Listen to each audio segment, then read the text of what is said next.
ter dúvida nenhuma disso. Então tá aí.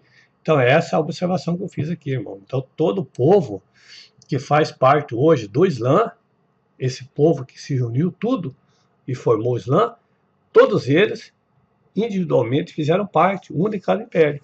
Né? Claro que na época era o Egito que dominava, todos eles, outra época era o Império Assírio que dominava, depois veio o Babilônio, que dominou todos eles, todas essas nações, né? Haja visto que os Medo-Persa era província do Império Babilônio, e assim por diante, os outros também, Egito, todos eles eram província.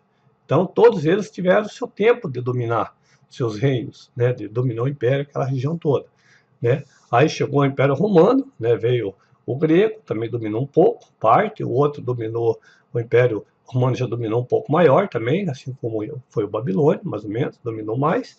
Mas se você analisar, todos esses povos aí hoje faz parte do Islã, são todos reunidos, eles num só, um pacote só, entende?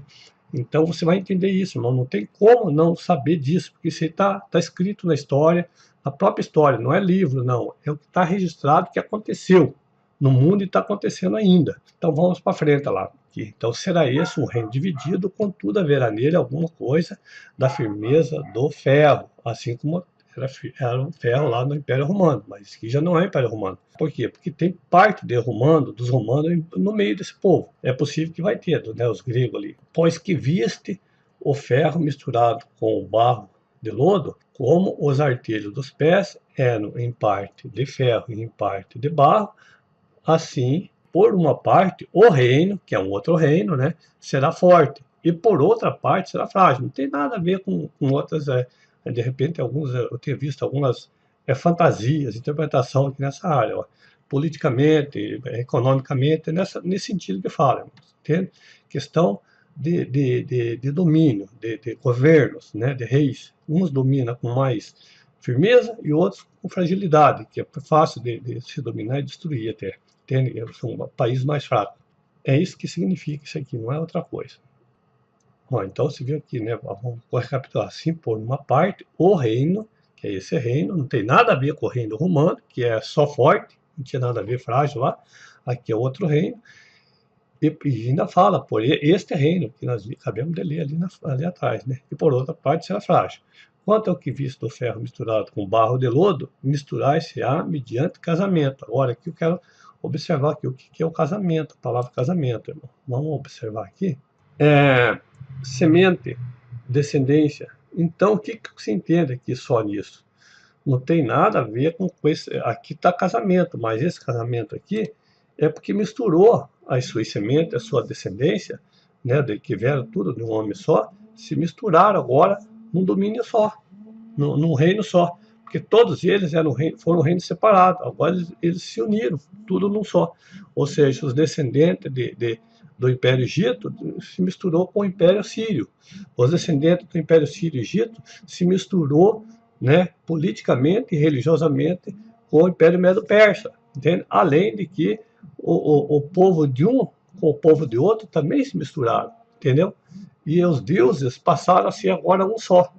Esses deuses se resumiu no nome só. Não tem como a gente se enganar, né? E tentar interpretação, porque não tem interpretação. É isso que está escrito aqui, irmãos. É isso que está escrito aqui, ó. Aqui, ó. Dá para você entender. Você mesmo vai assinar semente e descendência. É o significado da palavra, que é essa palavra Zara, que está aqui, foi traduzida por casamento, tá? Então é esse o significado dela. Mas não se ligarão um ao outro. Por quê? Porque cada um tem a sua etnia, entende? Eles não se ligam um ao outro.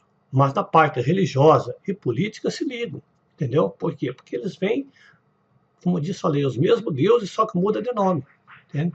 Mas eles se matam entre si. No entanto, para governar no mundo e tirar Israel, essa questão da história, eles se unem todos. Mas nos dias desse rei, ó, agora sim, irmão, agora vem a parte que interessa para nós. Ó, mas nos dias desses reis, de qual reis? Desses últimos aqui, que são vários reis que faz parte desse domínio. No dia que esses reis, esses 10 reinos, tiverem um líder governando a região, o mundo, tendo poder, dominando o mundo, então o Deus do céu suscitará um reino. Ou seja, Jesus vem para reinar, que não terá mais fim. Então, como nós estamos vendo aqui, nós estamos no meio já quase no final da conclusão desse reino aqui, do reino do Império Otomano. E para vocês saberem entender, é só olhar para as notícias internacionais e saber quem é quem na jogada, entendeu? Então, vocês vão ficar sabendo. Por exemplo, eu vou contar uma coisa aqui para vocês. Eu estou desde 2012 acompanhando os desfechos em volta de Israel e Jerusalém, desde 2012. Né, quando eu descobri que Obama era do Islã, foi o pior inimigo dos judeus, que usou o capital dos Estados Unidos, quebrou praticamente os Estados Unidos lá, fomentando e ajudando a Turquia e o Islã a se fortalecer e promovendo a guerra para montar já o Império Otomano. É o que eu entendi em toda a história, nesse contexto, desde 2012. Irmão. Desde 2012, acompanhando dia e noite as notícias de lá, e traduzindo e observando o que estava acontecendo. E na época eu fiz um vídeo, Rússia não é Gog e Magog. E eu descobri, eu tinha medo da Rússia, achava que a Rússia era um monstro, que era o Gog, que era enfim, o que todo mundo fala. Fui olhar para a Rússia, criei coragem, falei, vou dar uma sondada na Rússia para ver como é que eles são. De cara, na primeira noite que eu comecei, e no primeiro dia eu comecei a observar a Rússia, eu já vi que eles não eram monstros, que eles não eram o que todo mundo fala que é. Eu já comecei a ver diferente, e daí fui estudando. Em um ano de estudo na Rússia, acompanhando a Rússia, os discursos direto do Vladimir Putin, e vendo o povo da Rússia falar, a comunidade, as igrejas evangélicas, estão centenas, milhares de igrejas evangélicas que tem lá, eu percebi que a Rússia é exatamente o contrário do que todo mundo fala. Aí eu entendi que o inimigo, ele quer enganar as pessoas. Aí eu entendi na época como que eu resolvi observar a Rússia. Quando eu fui observar que o Obama, que estava montando o Império Otomano junto com o turco, ele odiava a Rússia. Eu falei, mas como é que... E odiava Israel também, preparando o holocausto dos judeus, naquela época já, se mexendo nisso. Eu falei, mas como que uma pessoa que odeia Israel odeia igualmente a Rússia? Eu vou dar uma olhada como é que está acontecendo isso. Daí fui conhecer a Rússia e vi que realmente ele tinha razão de olhar. Então, a conclusão que eu cheguei é que a Rússia é a segunda nação mais odiada do mundo depois de Israel. Entende? Então, aí já dá para quem é um bom, conhece a palavra de Deus, conhece os planos de Deus, já entende quem é a Rússia aí já. E na época eu falei, a Rússia seria a única nação do mundo capaz de lutar contra o anticristo e a besta, e não a favor junto, se unir a eles. Entende? Embora tenha acordos políticos, comerciais e industriais com eles, aí já é outra história. Mas no que se fala em guerras e religião, eu creio que a Rússia ela vai lutar contra sempre. E o que eu estou percebendo até o dia de hoje, ela continua firme. Por enquanto, ela continua firme, tá? A política da Rússia é o contrário. Para vocês começarem a conhecer a Rússia, eu tenho aí um canalzinho, Quem é a Rússia? Vocês busquem, eu fiz uma playlist lá mostrando os quase centenas de vídeos com títulos diferentes, acho que uns 15, 20 títulos tem lá, por exemplo, Conheça Putin, Putin contra o comunismo, Putin é cristão, Putin defende o cristianismo, defende o judaísmo. Eu tenho vários títulos. Vocês entram lá, assistam esses vídeos, vejam o próprio Putin falando, discursando na ONU, já falando contra a guerra, contra a nova ordem mundial, falando contra as nações que se corromperam, invertendo os costumes e tradições cristãs, né? Fazendo casamento de gay contra gay, enfim, um monte de coisa. Vocês vão ver isso nesse canal, esses vídeos. Claro que está aí na internet, precisa buscar, mas eu fiz uma seleção já para ficar mais fácil. Que se você for ali, você vai ver praticamente aquele assunto, tá? Então, que Deus abençoe a todos.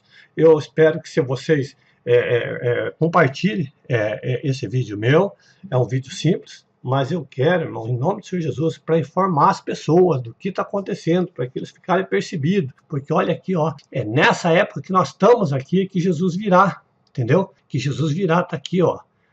Ó, nos dias destes reis, desses 10 reinos que estiver fazendo parte do Império Otomano, que é o que está acontecendo hoje, esse vulco no planeta, ali no Oriente Médio, no mundo inteiro, é que Jesus virá para tirar o reino deles. Claro que a Bíblia diz que ele vai vencer os cristãos e os judeus e vai ocupar Israel por 3 anos e meio, entende? Pelo menos é o que a Bíblia diz. Então, eu tinha previsto lá que seria entre final de 2018, porque termina, as 70 semanas de Daniel termina no final de 2018. Ela termina. Então, eu acho que deve, a partir daí, até o fim do ano, é provável que possa acontecer um acordo de paz aí, por causa dessa barulheira toda. E daí eles vão pisar Israel, Jerusalém, né, por 3 anos e meio, que é o que está escrito na palavra de Deus. e assim daí virá o fim. Aí Jesus vem para tomar o reino que eles tiraram dos cristãos, né, o poder dos cristãos e dos judeus, dos países que os cristãos e judeus tinham o domínio, governar, e vai devolver, daí vem Jesus para reinar e governar junto conosco e ajuizar as nações que estão se reunindo contra Israel para invadir Israel. Então tá, que Deus abençoe a todos, compartilhe em nome do Senhor Jesus, para que nós possamos nos preparar, orando, nos santificando, porque a palavra é bem clara, sem a santificação ninguém verá a Deus. Tá? Que Deus abençoe todos os irmãos, em o nome do Senhor Jesus Cristo. Amém.